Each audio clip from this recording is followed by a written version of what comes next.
물러섰다. 도련님, 저 불길한 기운을 보십시오. 산신께서 태고의 혼령을 깨우신 듯합니다. 그들의 떨림은 분명했지만 서우는 발걸음을 멈추지 않았다. 심장은 두려워 뛰고 있었지만 마음은 윤화에게 향해 있었다. 그리고 마침내 그들의 앞에 그림자처럼 조용히 호랑이가 모습을 드러냈다. 달빛이 흘러내리는 듯한 부드러운 형체였는데 이상하게도 그 눈빛은 짐승의 것이 아니었다. 서우는 그 눈에서 사람의 쓸쓸함을 보았다. 그 호랑이는 날카로운 이빨을 드러내지도 않고 그저 서운을 뚫어지게 바라보고 있었다. 그 순간 서운의 온몸이 굳어버렸다. 마치 오래전부터 알고 있던 상대와 재회한 듯한 기묘한 느낌이 스며들었다. 그 눈빛은 낯설면서도 어딘가 익숙했다. 바람도 없는데 호랑이의 주위에서 은은한 달향이 퍼졌고 그 향기는 윤화를 처음 만났던 그 밤을 떠올리게 해 서운의 가슴을 흔들었다. 서운이 조심스레 활을 내려놓으려던 바로 그때였다. 숲 어딘가에서 날아온 화살 하나가 호랑이의 가슴을 꿰뚫었다. 사냥꾼 한 명이 놀란 틈을 탔쏜 것이었다. 호랑이는 고통에 울부짖지 않았다. 대신 눈을 감으며 진주 같은 눈물을 한 줄기 흘렸다. 그 순간 그의 몸은 흔들리더니 여인의 모습으로 변해갔다. 서우는 충격에 말을 잃었다. 눈앞에서 호랑이가 여인이 되고 그 여인의 눈에서는 인간의 슬픔이 흘러내렸다. 도련님, 제발 저를 해치지 마세요. 그녀의 목소리는 바람처럼 약해지고 동시에 오래된 시간이 담긴 듯 했다. 혼란 속에서 갑자기 땅이 크게 흔들리며 주변 풍경이 어둠으로 덮였고 순간적인 소용돌이 속에서 서운의 모습이 흔적도 없이 사라졌다. 다음 날 아침, 사냥꾼들이 그를 찾기 위해 절벽 아래를 살피던 중 그곳에서 서운의 차가워진 몸이 발견되었다. 마을 사람들은 충격과 슬픔에 빠졌고 윤화는 소식을 듣자마자 기절하듯 쓰러져 며칠 동안 눈을 뜨지 못했다. 그녀의 가슴에 난 상처는 말로 할 수 없는 깊은 것이었다. 그러나 그 비극이 끝이 아니었다. 서운의 장례를 치른 뒤 3년이 흘렀고 윤화는 여전히 날마다 남편을 그리워하며 살아가고 있었다. 하지만 그녀의 미모는 세월이 흐를수록 더 단아하고 안쓰럽게 빛나. 마을의 남정네들은 부정한 눈길을 보내기 시작했다. 특히 해월촌에서 가장 부유한 오진사의 시선은 그녀를 향해 점점 위험하게 변해갔다.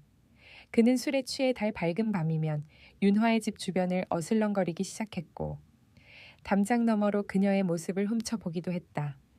윤화는 그의 속내를 눈치채고 있었지만 더욱 조심할 수밖에 없었다.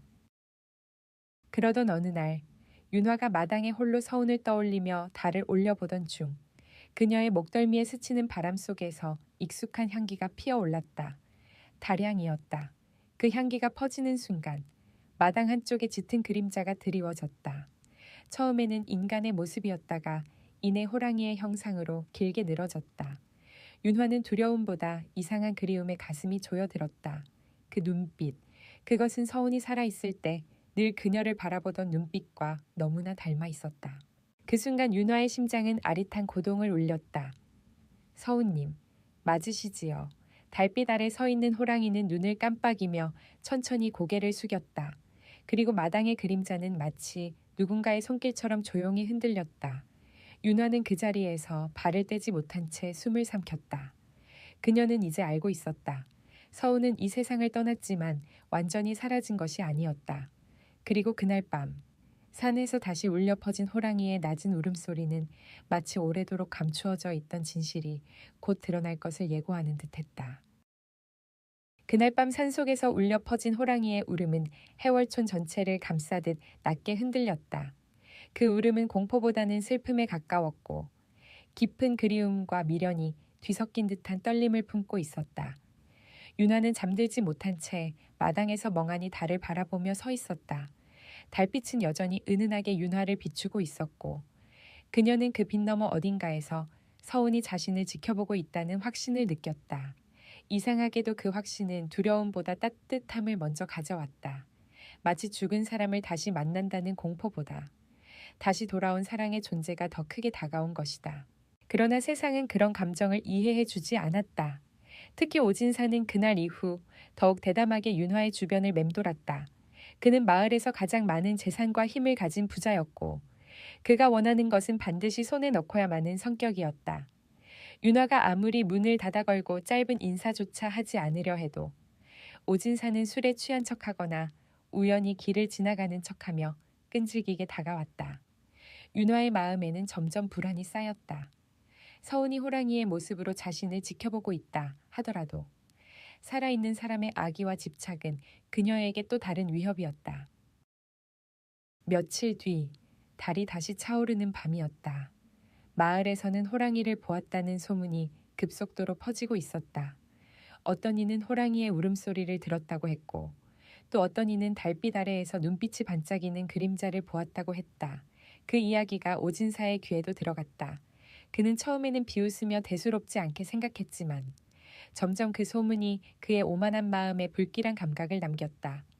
과연 호랑이가 윤화를 지킨다는 말이 사실일까? 혹은 누군가 자신을 감시하고 있는 것은 아닐까? 그의 마음에는 질투와 두려움, 그리고 더 크고 추악한 욕심이 꿈틀거렸다. 그날 밤 오진사는 자신의 집 하인들을 불러 모아 조심스레 명령을 내렸다. 오늘 밤 윤환의 집 주변을 살펴봐라. 혹여 누가 숨어 있는지 확인하고 호랑이가 나타나면 잡아오너라. 내가 큰 상을 내리겠다. 하인들은 두려움에 떨었지만 오진사의 명령을 거역할 수 없었다. 그들은 창과 횃불을 들고 윤화의 집을 에워싸듯 서성였다.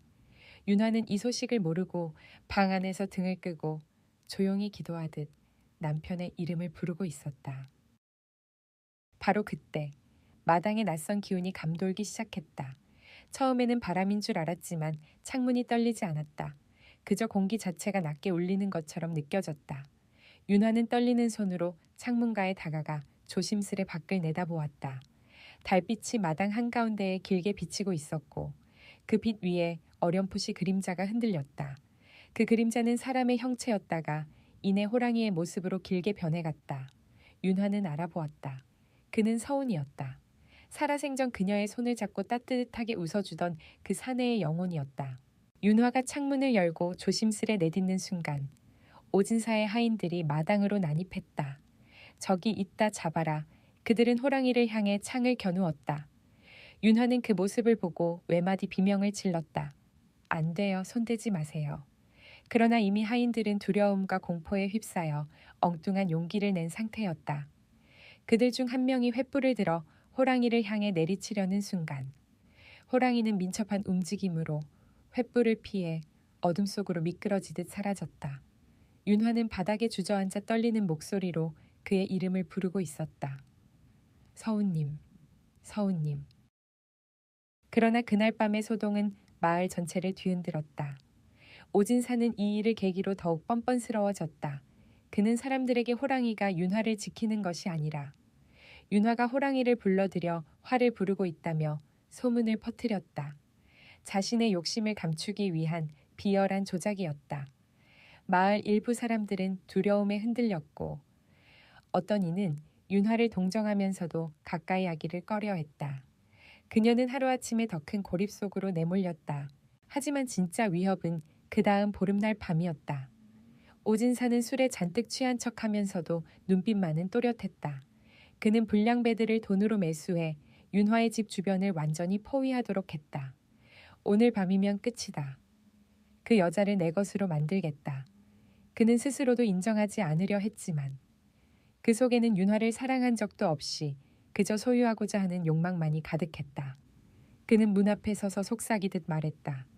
윤화 아씨, 문 열어주시오. 이 밤에 홀로 계시면 위험하지 않소. 윤화는 방 안에서 촛불을 끄고 뒤로 물러섰다.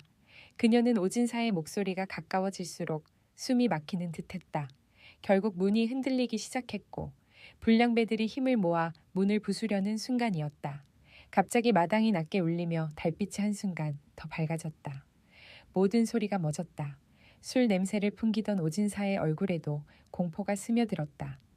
달빛 아래 서 있는 거대한 그림자가 그들을 내려다보고 있었기 때문이다. 그것은 호랑이였다. 그러나 단순한 짐승의 호랑이가 아니었다.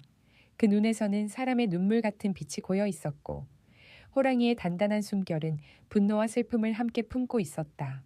불량배들의 비명이 저절로 터졌다. 도망쳐라 저건 산의 영물이다. 그들은 창을 떨어뜨리고 뿔뿔이 달아났다. 달빛 아래 홀로 남은 오진사는 다리가 풀려버린 듯 그 자리에서 기어가며 살려달라고 애원했다. 호랑이는 그에게 다가갔지만 공격하지 않았다. 대신 호랑이의 눈빛이 흔들리며 어딘가 더 먼 곳을 바라보듯 서